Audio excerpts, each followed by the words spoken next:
রাত্রে যখন গোল খাইয়ালছি একটা সুলুকের ব্যাপারটা এইরকম আছেন, এই যে টোটালি এইরকম আছেন না, আপনার আইডিয়া নাই। একটা গোল যখন খাইছি তারা যে কিরম আচরণ শুরু করছে, টোটালি এইরকম আছেন ভাই। বিশ্বাস করুন আর না করুন, তারা নাম করে লাভ নাই, তারা আমার ভিডিও দেখবো, আমি আশাবাদী আমার ভিডিও দেখবো। এইভাবে চিল্লাইছে কান্ডার ঘুরিত গে, মানে এক পর্যায়ে আমি লাস্টে যে জায়গায় বইছিলাম কিন্তু উঠতে বাধ্য হয়েছি। এইভাবে এমন চিল্লেন, এই যে এমনি চিল্লাইছে, এমন চিল্লাইছে লাস্টে আমি কিন্তু উঠতে বাধ্য হয়েছি। আরে ভাই তোরা বাদ করছস, আমরা খেলাটা দেখার লাগে সুযোগ দিই, খেলবার লাগে সুযোগ দিই। এমনি এই যে এমনি লুকে এমনি চিল্লাইছে ভাই, অর্ধমা চিল্লাইছে।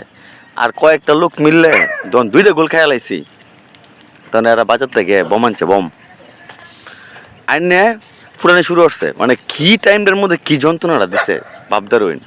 তাহলে এমনি চিল্লাইছে ভাই, এমনি চিল্লাইছে।